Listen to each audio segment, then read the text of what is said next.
দেখেছেন বা অর্জুন যে কৃষ্ণের রূপ দর্শন করেছেন সেই কৃষ্ণের রূপের কথা কিন্তু আমরা শুনতে এখানে বসিনি। রাধারানী যে কৃষ্ণের রূপ দেখেছেন সে কৃষ্ণ আলাদা, অর্জুন যে কৃষ্ণ দেখেছেন সে কৃষ্ণ আলাদা। কেন? দেখতে তো একই রকম না বাবা, দুখানা তফাৎ আছে। বিচারটা ভালো করে মন দিয়ে শুনবেন। দুখানা তফাৎ কি কি? ভগবান শ্রীকৃষ্ণ যখন কুরুক্ষেত্র রণাঙ্গনে 18 দিনের রক্তক্ষয়ী সংগ্রামে ধর্ম রাজ্য প্রতিষ্ঠার জন্য পাণ্ডব পক্ষ অবলম্বন পূর্বক অর্জুনের রথের সারথ্যগিরি স্বীকার করলেন, যখন যুদ্ধ শুরু হলো এক একজন এক একটি যন্ত্র বাজিয়েছিলেন। আচ্ছা, কৃষ্ণ কি বাজিয়েছিল কুরুক্ষেত্র যুদ্ধে? বাঁশি না, মুরলী না, বেনু না, বংশী না, তিনি বাজালেন শঙ্খ। কেন? তার প্রিয় যন্ত্র তো মুরলী। যে মুরলীর ধ্বনি শ্রবণ করে বৃন্দাবনের ব্রজগোপীগণ দেহ মন প্রাণ জীবন যৌবন ইহকাল পরকাল জাতিকুলো মান সব গোবিন্দকে সমর্পণ করেছিল, তাই না? এরপরেই শুনবেন মুরলিক গান পঞ্চমতান কুলবতী চিত চরণী। পঞ্চম তানে যে মুরলী বাদন করে বৃন্দাবনের ব্রজগোপীদের চিত্ত চুরি করলেন গোবিন্দ, তিনি কেন কুরুক্ষেত্র যুদ্ধে সেই মুরলী বাজালেন না? কারণ আছে। বৃন্দাবন থেকে মুরলীটা নিয়ে যাবার অধিকার ভগবানের ছিল না। যেদিন কংসের ধনুর্যজ্ঞে নেমন্তন্ন করা হলো কৃষ্ণকে, নন্দরাজা বলল, কৃষ্ণ তোমার মামা তোমাকে নেমন্তন্ন করেছে, কংস মামা, তোমাকে ধনুর্যজ্ঞে যেতে হবে। মন দিয়ে শুনবেন মায়েরা। ভগবান হাসলেন। হাস্য কেন কৃষ্ণ? বাবা, তুমি তো আমার পিতা, তুমি আমার পরামর্শদাতা। জননী জন্ম ভবিষ্য স্বর্গাদপি গরীয়সী, ভূমির গরীয়সী মাতা সর্ব উচ্চতর পিতা। আমি মায়েদের ছোট করছি না, আমি মায়েদের ছোট করছি না। মায়েরা 10 মাস 10 দিন সন্তানের গর্ভে ধরে। আমি জানি 32 নারী ছিন্ন করে জগৎ সংসারে সন্তানকে জন্ম দিতে মায়েদের বড় কষ্ট, কিন্তু বাকি জীবনটা ছেলেটাকে মানুষ করে কে? কোন স্কুলে যাবে, টিউশনি মাস্টারের কত ফিস, হায়ার সেকেন্ডারিতে ভর্তি হবে, কলেজে যাবে, ইউনিভার্সিটিতে যাবে, সারা জীবনটাকে কে দেখে? মা না, বাবা। ওই জন্য বললেন জননী জন্ম ভবিষ্য স্বর্গাদপি গরীয়সী। তারপরে লাইন ভূমির গরীয়সী মাতা সর্ব উচ্চতর পিতা। এই জন্যে কৃষ্ণকে যখন কংসের ভবনে নিয়ে যাবেন, যশোদা মা কিন্তু যায়নি, নিয়ে গেলেন কে? নন্দ মহারাজ। নন্দের বাড়িতে কৃষ্ণ জন্মাষ্টমীর সময় এসেছিল, দিয়েছিল কে? রেখে গেল কে? বসুদেব। দেবকী নয়, পিতা। রেখে গেল এক পিতা, দিতে গেল আরেক পিতা। অক্রূরের রথে চেপেছেন। বৃন্দাবনে যারা কৃষ্ণ ভালোবাসে তারা সবাই কাঁদছে। আহা, কৃষ্ণ চলে যাবে মথুরায়। যদিও বলে গেল সবাইকে, তোমরা চিন্তা করো না, আমি আজকে যাব, কাল আসবো। আমি আজ যাব, কাল আসবো। কিন্তু মন তো মানে না। বলরাম বলল, ভাই তোকে আমি একলা ছাড়বো না, আমি তোর সঙ্গে যাব। কৃষ্ণ বলরাম মাঝখানে, নন্দ মহারাজ। রথের সারথি অক্রূর। ভালো করে শুনবেন। ঘর ঘর করে রথ চলেছে, ঘর ঘর করে রথ চলেছে। যমুনার একটু আগে রথ যখন চলেছে, হঠাৎ যমুনার কি হলো? কি হলো ওখানে?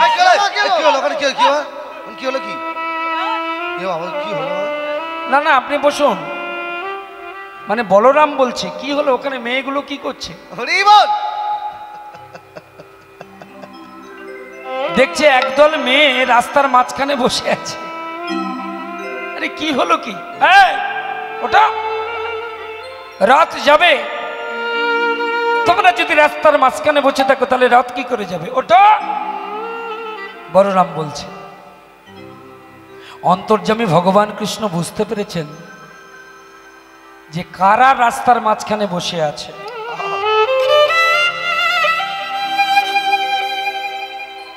বলল, দাদা তুমি চিৎকার করো না, তুমি বসো, আমি যাচ্ছি। না ভাই আমি না, দাদা তুমি বসো, আমি যাচ্ছি। গোবিন্দ আমার রথ থেকে নেমেছেন, ওই যে রাস্তার মাঝখানে যে মেয়েগুলো বসে আছে ওদের কাছে গেলেন। কারা বসে আছে জানো মায়েরা? হরি বল। ললিতা, বিশাখা, ইন্দুরেখা, চম্পকলতিকা, তুঙ্গবিদ্যা, রঙ্গদেবী, সুদেবী, সুচিত্রা, অষ্টসখী। আর তাদের মাঝখানে বসে আছে, রাস্তার ঠিক মাঝখানে, শ্রীমতী রাধারানী। আস্তে আস্তে আস্তে গোবিন্দ গিয়েছেন, রাধে ওঠো, আমার রথ দাঁড়িয়ে আছে, আমি কংস মামার নিমন্ত্রণে যাব তার ধনুর্যজ্ঞে। অমনি শ্রীমতী রাধারানী দুটি কর জড়ো করে কি বললেন জানেন? রথ রাখো, রথ রাখো, রথ রাখো, রথ রাখো,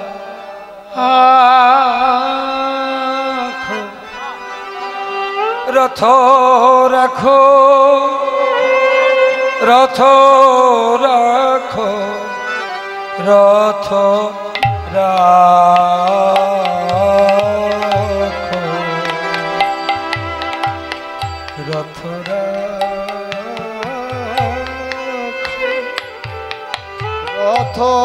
রথ রাখো, ঘনশ্যাম আমি করি নিবেদন,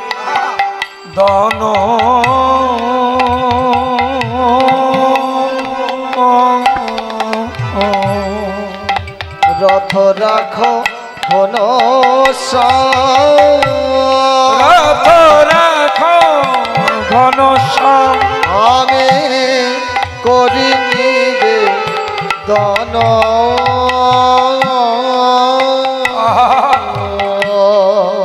কেন রাধে? তব রথ কি বলছে দেখো।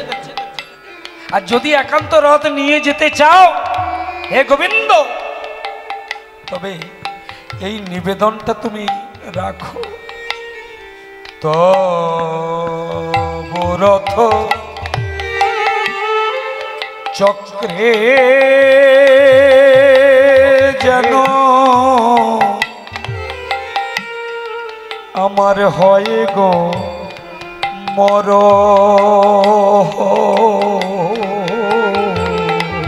তব রথ চক্রে যেন আমার হয় মর।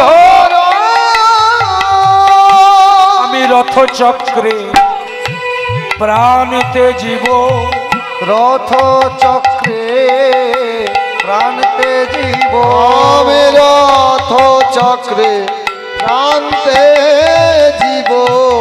তোমার বদন দেখতে দেখতে আমি চলে যাব তব রথ চক্রে। রাধে এ তুমি কি বলছো? বলছে হে গোবিন্দ, রথ রাখো ঘনশ্যাম করি নিবেদন, তব রথ চক্রে যেন আমার হয় গো মরণ। একান্ত যদি যেতে হয় তবে আমার গলার উপর দিয়ে তোমার রথের চাকাটা তুমি চালিয়ে দাও, আমি যেন তোমার রথচক্রে প্রাণ ত্যাগ করি। গোবিন্দ বলল, রাধে, ছি ছি ছি ছি, এ কথা বলতে আছে? আমি আজকে যাব, কালকে আসব। মাধব, শোনো, তুমি কাল আসো পরশু আসো সেটা তোমার ব্যাপার, তবে আমি তোমার রথচক্রের প্রাণ কেন দিতে চাই জানো? আমি মরতে চাই কেন জানো? মাধব গো, যদি আমি তোমার রথচক্রে প্রাণ ত্যাগ করি,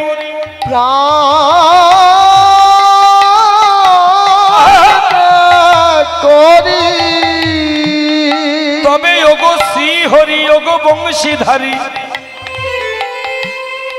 আমার মরা মুখ দেখে যদি তুমি মাতুলালয়ে যাও, মাতুলালয়ে যাও, আমার মরা মুখ দেখে গেলে তোমার যাত্রা শুভ হবে। কি তাই তো? কোনো শুভ কাজে যাবার সময় যদি কোনো শবদেহ যায়, বাবা বলো হরি, বলো হরি, তাহলে জানবেন যাত্রা শুভ। হে গোবিন্দ, যদি আমার বদন দেখে, এই মরা মুখ দেখে যাও, তোমার যাত্রা শুভ হবে, শুভ হবে। আর যদি মরণ কালে, আমার কি লাভ জানো? তোমারটা তো বলে দিলাম, যাবার সময় রথচক্র যদি আমার গলার উপর দিয়ে চাপিয়ে দাও, তাহলে তোমার মরা মুখ দেখে গেলে যাত্রা শুভ হবে, এটা তোমার লাভ। আর আমার লাভ কি জানো? যে রথের উপর তুমি বসে আছো, সেই রথচক্রে যদি আমার পরাণ যায়, পরাণ যায়, যাদব রায়, তবে মরণ কালে আমার দেহ থেকে প্রাণ যখন চলে যাবে, ওই রথের উপর তুমি বসে থাকবে, আর সেই সময় যদি আমার দেহ থেকে প্রাণ বেরিয়ে যায়, আমি দেখতে দেখতে চলে যাব, আমি দেখতে চলে যাব, তোমার ওই চাঁদ বদন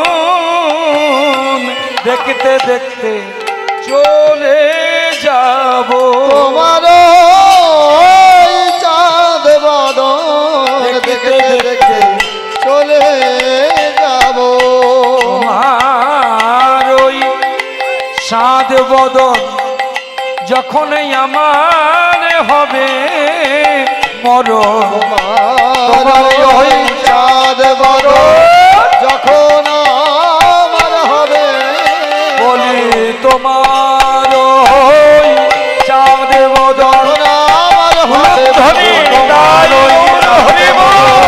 আমার হবে মদন, তোমার ওই চাঁদ বদন যখন আমার হবে মদন, আমি দেখতে দেখতে চলে যাব, অবরথ চক্রে যেন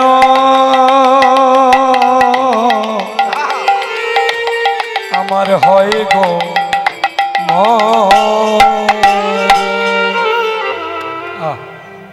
রাধারানীর বিরহ দর্শন করে সেদিন গোবিন্দ মথুরা যাত্রাকালে কি করলো দেখুন। রাধারানীর হাতটা ধরে বলল, রাধে দুঃখ পেও না, আমি বৃন্দাবন ছেড়ে কোনোদিনই যাব না।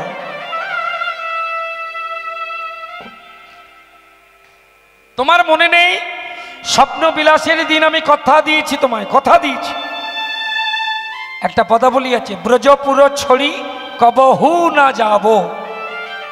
তুমি ভাবলে কি করে আমি চলে যাচ্ছি? মাধব, এই তো তুমি রথে উঠে চলে যাচ্ছ। বললো বেশ, তাহলে চলো তুমি কদম্ব তরুমূলে। রাধারানীর হাত ধরে গোবিন্দ গেল কদম্ব তরু তলে। কদম্ব গাছের আড়ালে দাঁড়িয়ে গোবিন্দ বলছে, রাধে তুমি তোমার চোখ দুটি বন্ধ করো। গোবিন্দের নির্দেশে রাধারানী চোখ বন্ধ করলেন। কিছুক্ষণ পর গোবিন্দ বলল, রাধে এবার তুমি চোখ মেলে তাকাও। রাধারানী চোখ মেলে তাকিয়েছেন, অবাক হয়ে গেলেন। কেন না, রাধারানী দেখলেন তার ডান দিকে এবং বাম দিকে একটা নয় দুটি কৃষ্ণ দাঁড়িয়ে আছে। অর্থাৎ রাধারানী যখন নয়ন মুদ্রিত করেছেন, চোখ বন্ধ করেছিলেন, তখন এক কৃষ্ণ দুহু হয়েছেন, একটা ডান দিকে একটা বাম দিকে। দৈববাণী হলো, রাধে এই যে তোমার দুই দিকে আমি দুটি কৃষ্ণ রূপ ধারণ করে দাঁড়িয়ে আছি, যেটি তোমার ভালোবাসার কৃষ্ণ, তুমি যে কৃষ্ণ রূপ দেখতে ভালোবাসো, সেই কৃষ্ণ যদি তুমি চিনতে পারো, ধরতে পারো, বুঝতে পারো, তবে বৃন্দাবন ছেড়ে আমি যাব না, যাব না, যাব না। আহা, দুটি কৃষ্ণ পাশাপাশি দাঁড়িয়ে আছে। আস্তে এবার রাধারানী দেখলেন দুটি কৃষ্ণ একই রূপ, যেমন চোখ তেমন নাক, তেমন মুখ, তেমন অঙ্গ প্রত্যঙ্গ একই, চেনার কোনো উপায় নেই। কিছুক্ষণ পর রাধারানী বললেন, গোবিন্দ আমি চিনতে পেরেছি।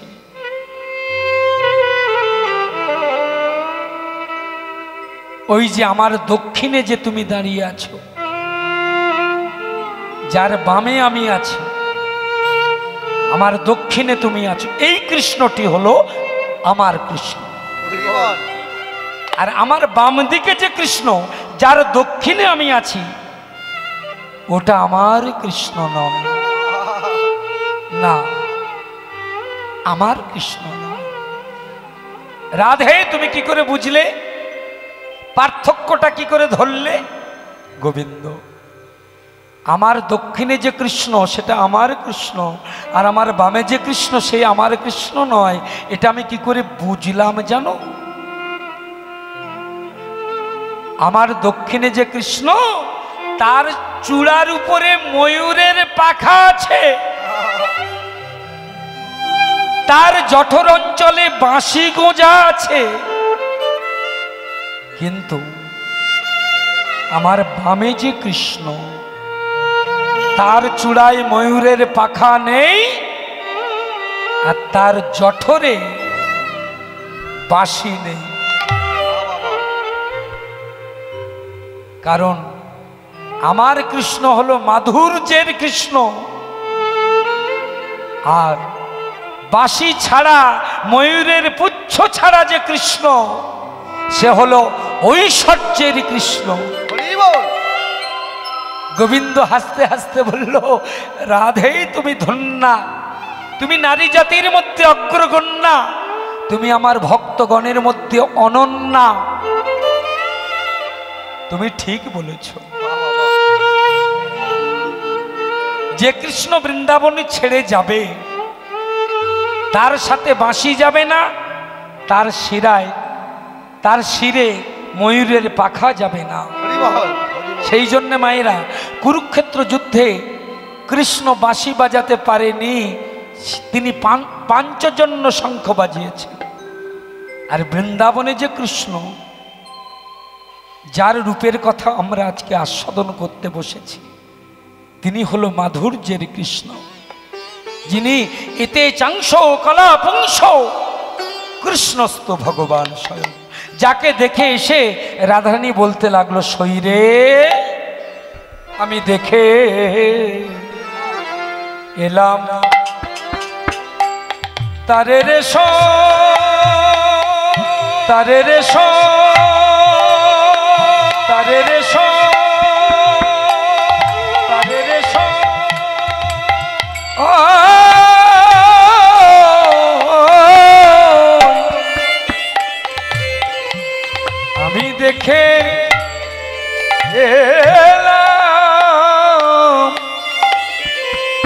তারে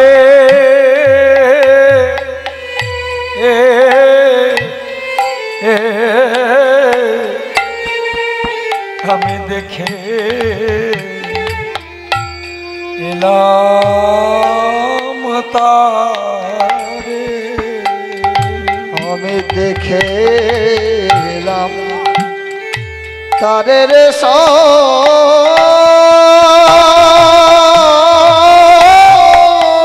রাধে রাধে।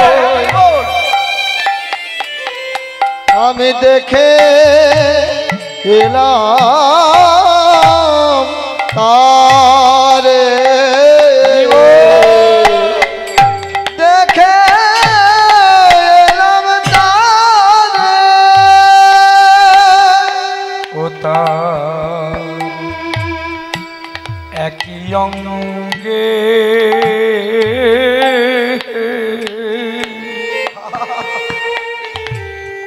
ও তার একই অঙ্গে এত এত রূপ আমার এই নয়নে ধরে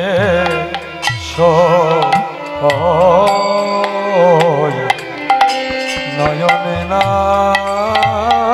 ধরে একই অঙ্গে এত রূপ, একই অঙ্গে এত রূপ আমার নয়নে না ধরে, নয়নে না ধরে, আমার দু নয়নে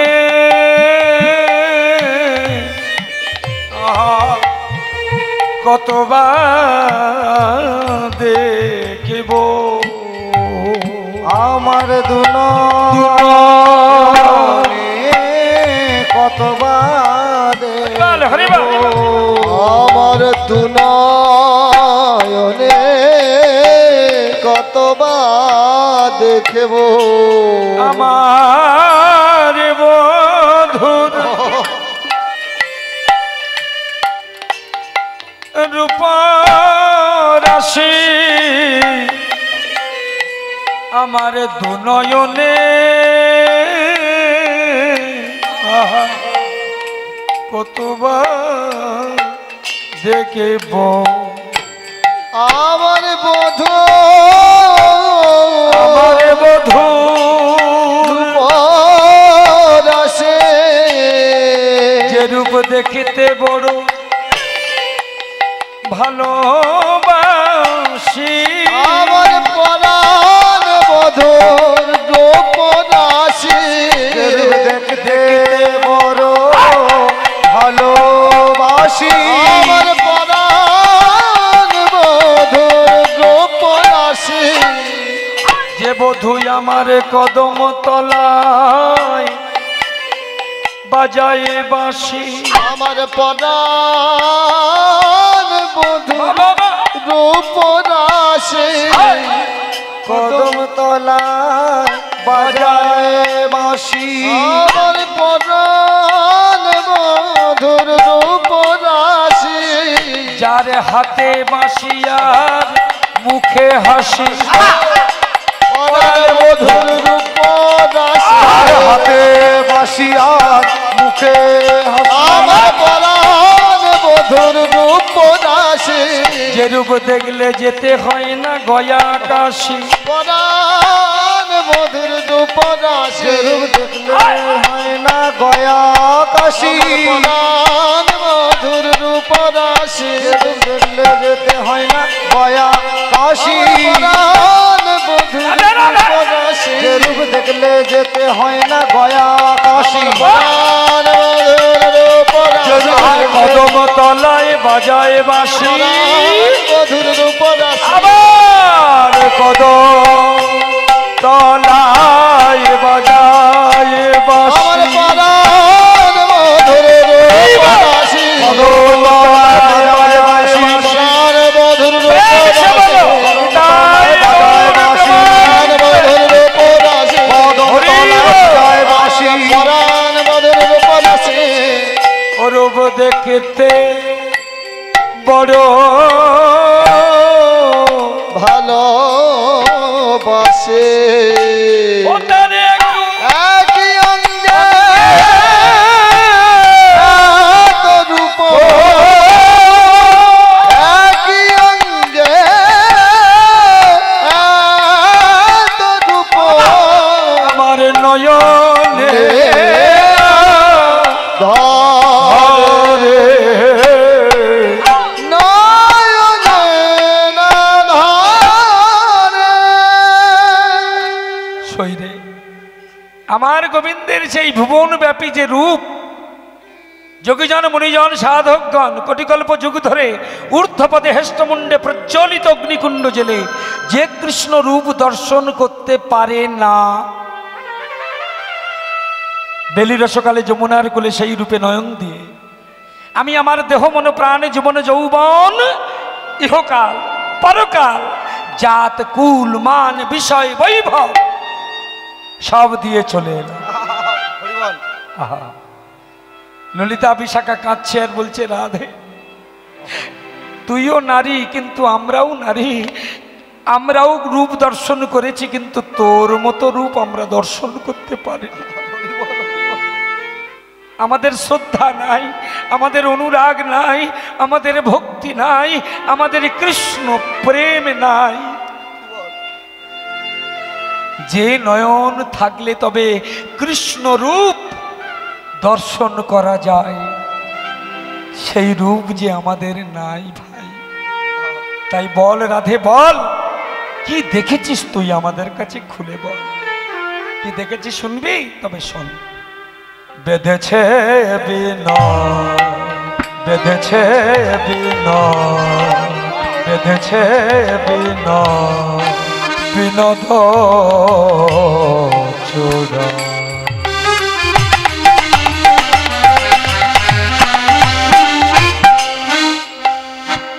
আমার আমার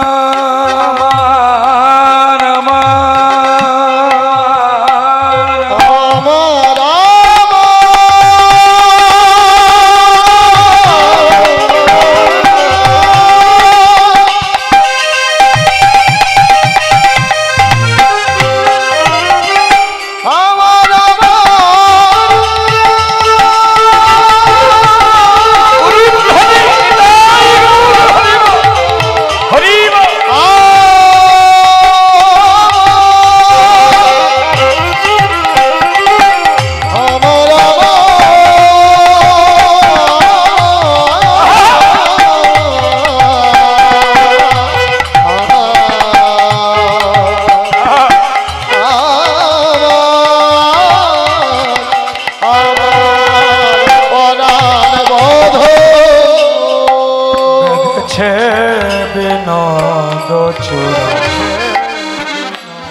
নবগুঞ্জালিয়া চূড়ার উপরে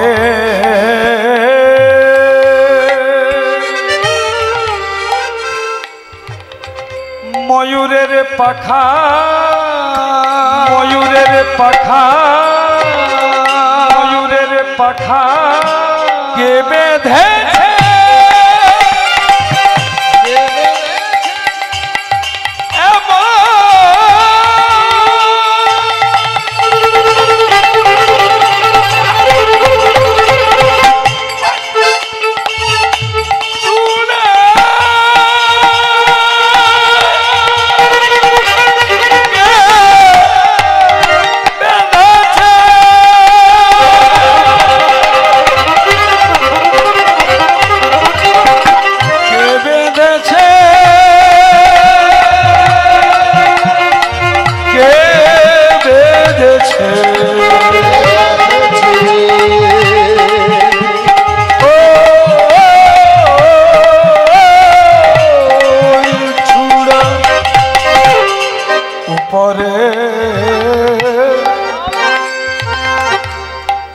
ময়ূরের চূড়া বামে হেলা হেলাইয়া বামে হেলা ইয়া। এই যে মায়েরা বাড়িতে স্বামীর সঙ্গে যারা যারা ঝগড়াঝাটি করেন একটু হাত তুলুন তো। কারা কারা ঝগড়া করেন একটু হাত তুলুন। আরে তুলেছেন যখন পুরো তুলুন না, হাত তুলে কেন নামিয়ে নিচ্ছেন? এই যে হরি রাম রাম, শুনে রাখেন তুলে আবার নামিয়েছেন। হরি বাবা, আস্তে আস্তে আস্তে আস্তে আস্তে আস্তে। যে বাড়িতে স্বামী স্ত্রী ঝগড়া করে সেই বাড়িতে দুজন থাকে না, জেনে রাখবেন। যে বাড়িতে স্বামী স্ত্রী ঝগড়া হয় সে বাড়িতে দুজন থাকে না। কে কে বলুন তো? একটা হচ্ছে শান্তি আর একটা হচ্ছে লক্ষ্মী, এরা দুই বোন। যে বাড়িতে স্বামী স্ত্রী ঝগড়া হয় সে বাড়িতে শান্তি থাকে না, লক্ষ্মী থাকে না। কিন্তু কোনো কারণে যদি ঝগড়া করে ফেলেন, বলা তো যায় না, হতে পারে মানুষটা তো ভালো না, না তুমি তো বাবা কীর্তনিয়া, তুমি তোমার মতো বললে, কিন্তু আমাদের গুণের কথা তুমি তো জানো না। যত বলি সামলে থাকবো, ঝগড়া করব না হয়ে যায়, কারণ চরিত্র তো ভালো নয়। তারপর বলে রাখি মায়েরা, যদি কোনো কারণে ঝগড়া করে ফেলেন, শান্তি আর লক্ষ্মী পালিয়ে গেল, ওদেরকে আবার যদি ফিরিয়ে আনতে চান একটা উপায় আছে। কি উপায়? স্বামীকে বসিয়ে বুঝিয়ে বাজিয়ে মন্দিরে গিয়ে, শুনছেন? হেই এদিকে দেখো, যদি কোনো কারণে ঝগড়া করে ফেলেন, ওই লক্ষ্মী আর শান্তি যদি ফেরাতে চান, স্বামীকে বুঝিয়ে বাজিয়ে মন্দিরে নিয়ে যাবেন। গিয়ে দুই স্বামী স্ত্রী দুজনে হাতে তালি দিয়ে ঝগড়া গান গাইবেন। ঝগড়ার গান আছে, হ্যাঁ, বাজারে বই আকারে বিক্রি হয় ঝগড়া করার গান। সুখ আর শারীর ঝগড়া, সুখ শারীর দ্বন্দ্ব। ওই গান যদি হাতে তালি দিয়ে স্বামী স্ত্রী গাইতে পারে, ওটাও ঝগড়া এটাও ঝগড়া। দেখুন, সুখ শারীর দ্বন্দ্ব গান, সেটাও ঝগড়া, কিন্তু তাতে শান্তি ফেরে, লক্ষ্মী ফেরে। আর বাড়িতে যদি স্বামী স্ত্রী ঝগড়া করেন, শান্তি পালিয়ে যায়, লক্ষ্মী পালিয়ে যায়। কেন? হ্যাঁ, কেন? সুখ শারীর ওরাও স্বামী স্ত্রী, আমরাও স্বামী স্ত্রী, তবে আমাদের ঝগড়ায় লক্ষ্মী পালিয়ে যাবে আর ওদের ঝগড়ায় লক্ষ্মী ফিরে আসবে। কেন? উত্তর, আমাদের ঝগড়া হলো প্রাকৃত ঝগড়া, চাওয়া পাওয়ার ঝগড়া, আর সুখ শারীর ঝগড়া হলো অপ্রাকৃত ঝগড়া। বুঝেছেন? এই শাড়ি বলেছিল গোবিন্দের চূড়া কেন বাঁদিকে হেলে।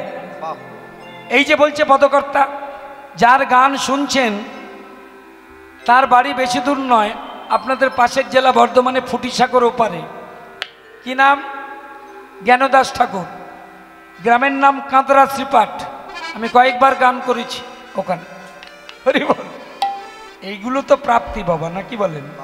হ্যাঁ, যার পদ তার ঘরে গাওয়া, এটা বড় সুখ। আস্তে আস্তে আস্তে। ও মায়েরা, এদিকে কি হচ্ছে? ও কুত্তা লেগেছে পেছনে, কি যন্ত্রণা। থাক না, আমি বললাম না ওনারা হলো ধর্ম, পাশে ঘুরঘুর করছে মানে আপনারা ধার্মিক, তাই আপনাদের পাশে ধর্ম গেছে। ওদিকে তাকাবার দরকার নেই, আমার দিকে তাকান। এত বড় কুকুর এখানে দাঁড়িয়ে ওই কুকুরের দিকে তাকিয়ে গেল, এদিকে তাকান। হরিবল হরিবল হরিবল। সেই জ্ঞানদাস ঠাকুর বলছেন, জ্ঞানদাস প্রভু তিনি বলছেন, এই গান তিনি লিখেছেন। তিনি বলছে, বেঁধেছে বিনোদ চূড়া নবগুঞ্জা দিয়া, তার উপরে ময়ূরের পাখা বামে। কেন চূড়া বা ময়ূরের পাখা বামে কেন হেলে? উত্তরটা দিয়েছে শাড়ি। কি মায়ের একটু ঝগড়া হবে নাকি? হবে? জোরে বলুন। হবে?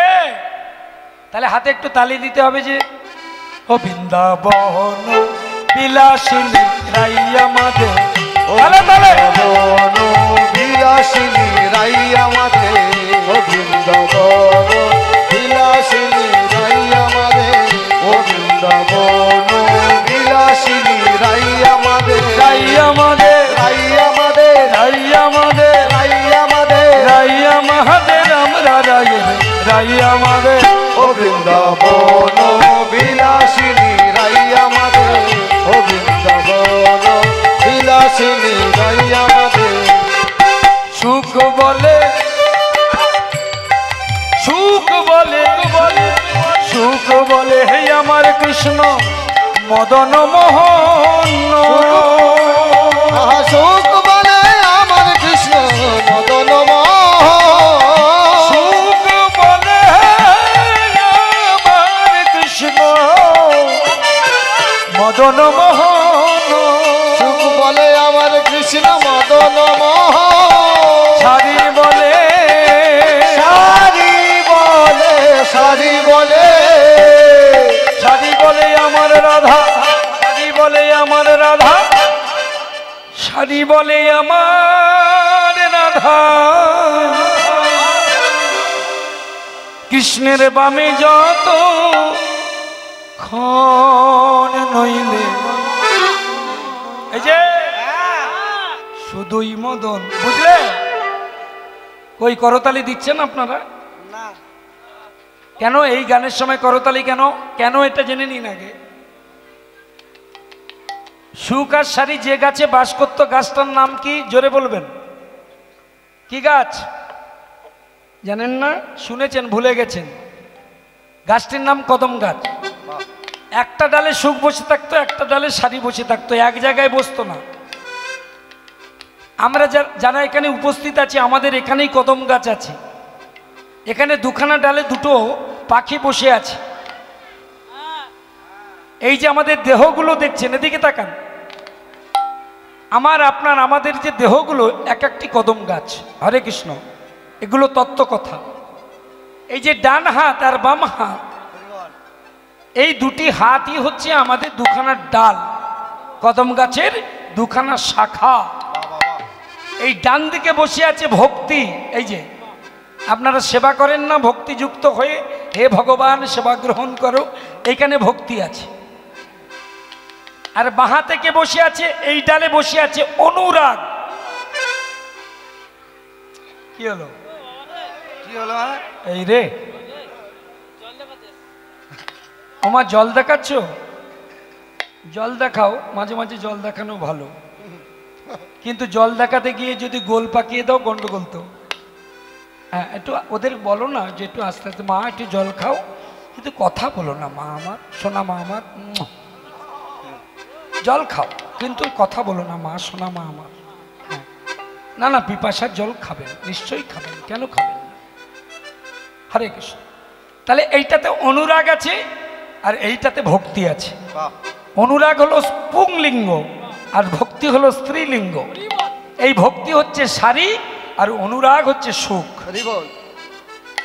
এই জন্য দুটো হাত মানে ভক্তি আর অনুরাগ, সারি আর সুখ, এই দুটোকে নিয়ে এটাকে বলে দ্বন্দ্ব। এই দ্বন্দ্ব না করালে গোবিন্দ আনন্দ পায় না। বোঝা গেল? এই জন্য হাতে তালি দিতে হয়। দিন আমার সঙ্গে সবাই মিলে। যে জল খাচ্ছে দিও না যেন, জলটা খেয়ে নিয়ে দাও। সুখ বলে, সুখ বলে, সুখ বলে, সুখ বলে আমার কৃষ্ণের শিরে শিখি চূড়া। সুখ বলে আমার কৃষ্ণ শিরে শিখি চূড়া। সুখ বলে আমার কৃষ্ণের শিরে শিখি পাখা। সুখ বলে আমার কৃষ্ণ শিরে শিখি পাখা। সারি বলে, সারি বলে, সারি বলে, সারি বলে আমার রাধা, সারি বলে আমার রাধা, সারি বলে আমার রাধার নামটি তাতে লেখা, ওই গো যাই গো দেখা। বৃন্দাবন বিলাসিনী রাই আমাদের, ও বৃন্দাবন বিলাসিনী রাই আমাদের, ও বৃন্দাবন বিলাসিনী রাই আমাদের। সুখ বলে, সুখ বলে, সুখ বলে আমার কৃষ্ণ গিরি ধরেছিল। সুখ বলে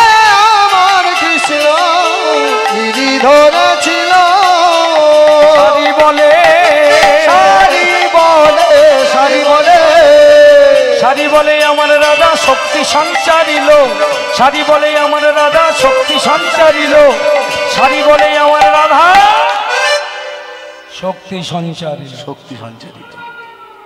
নইলে পারবে কেন গো? এই যে এক সপ্তাহ ব্যাপী হ্যাঁ। বাম হাতের কনিষ্ঠ অঙ্গুলি দিয়ে গিরি গোবর্ধন তোলা এত সোজা নয়। না না ওই তোমরা একটা ইট তুলে দেখাও তো, কোনোদিন দেখি। একটা করে আঙুলে ইট তুলে দেখাও। এত সোজা? সুখ বলে হে আমার কৃষ্ণের চূড়া বামে হালে, সুখ বলে আমার কৃষ্ণে চূড়া বামে হালে, সুখ বলে আমার কৃষ্ণে চূড়া বামে হালে। সারি বলে সারি বলে, সারি বলে, সারি বলে আমার রাধা, সারি বলে আমার রাধা, সারি বলে আমার রাধা। কেন বামে হেলে? সামনে নয়, পিছনে নয়, ডাইনে নয়, কৃষ্ণের চূড়া বামে হেলে। কেন হেলে? রাধার চরণ পাহাবে বলে, রাধার চরণ পাবে বলে চূড়া, তাই তো বামে হেলে। কি তাই তো? বৃন্দাবন বিলাসিনী গাইয়া উলুধ্বনি না মায়েরা বিলাসিনী তাই গৌর প্রেমানন্দে। বিলাসিনী রাই আমাদের, বিলাসিনী রাই আমাদের, বিলাসিনী রাই আমাদের, বিলাসিনী রাই আমাদের, বিলাসিনী রাই আমাদের। উপরে ময়ূরে পাখা বামে হেলাইয়া, ও তার উপর হে ময়ূরের পাখা বামে হেলাইয়া, বেঁধেছে বিনোদ চূড়া নবগুঞ্জা দিয়া, উপরে ময়ূরের পাখা বামে হেলাইয়া। তারপরে কি দেখলাম জানিস কি? এতদিন আমরা জেনেছিলাম কৃষ্ণ হলো কালো। কি মায়েরা? কৃষ্ণ কি? কালো। কিন্তু আজকের আমি যে কৃষ্ণ দেখে এসেছি ললিতা, সেটা কালো কৃষ্ণ নয়। আপনাদের ঘরে কারো ছেলে যদি কালো থাকে, এদিকে তাকান, যদি আপনারা ইচ্ছা করেন কালো ছেলেকে সাদা করতে পারেন, শুধু কায়দাটা শুনে যান। হরিবল। আমার কাছে নয়, রাধারানীর কাছে। যখন জগন্নাথের চন্দন মাখানো হয়, চন্দন যাত্রা, যাদের ঘরে ঘরে গোপাল আছে, আপনারা চন্দন মাখান না? মাখাতে হয় বাবা, শীতল চন্দন। এই চন্দন যখন গোপালের গায়ে মাখাবেন, তখন গোপালের গায়ের রং কেমন হয়ে যায়? সাদা। শরীরে আমি যমুনার তীরে গিয়ে আমার কৃষ্ণের রঙে নয়নের জল দিয়ে, নয়নের জল দিয়ে ভক্তির চন্দন ঘষে আমি কৃষ্ণ অঙ্গে মাখিয়ে দিয়েছিলাম। দিতে আমার কৃষ্ণ হয়ে গেল সাদা। সেই রূপ আমি দেখে এলাম। কালিয়া বরণ খানি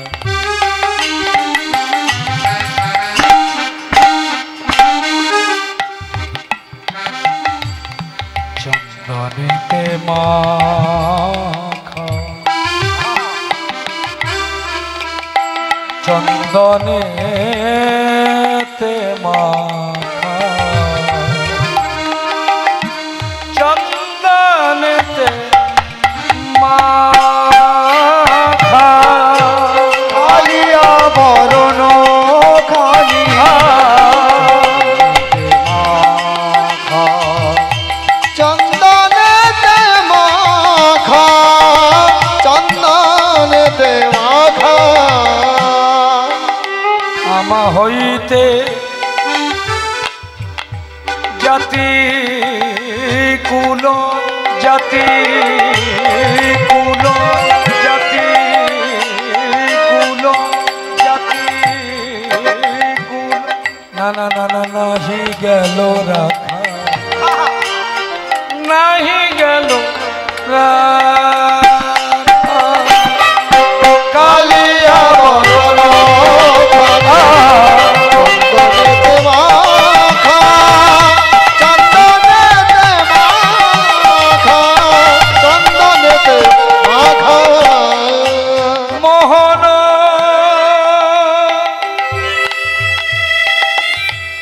মুরলী হাতে, মুরলী হাতে কদম্বে হিলন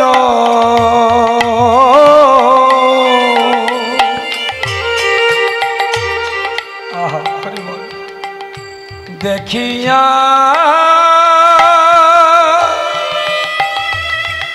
শ্যামের রূপ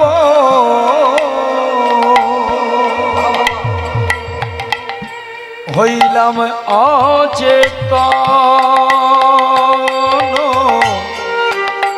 হইলাম অচেতন আমি রূপ দেখে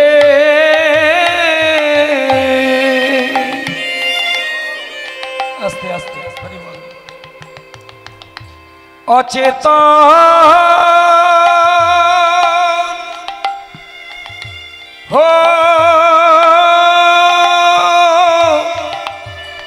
হলা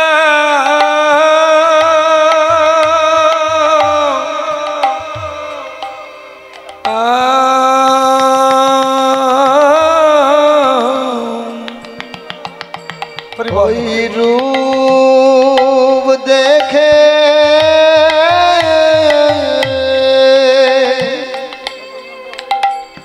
অচেতন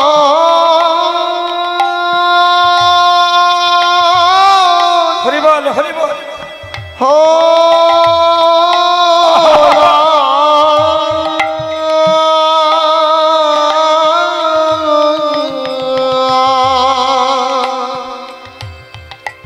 আমি আমাতে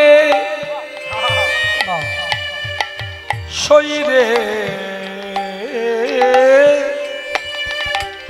আমি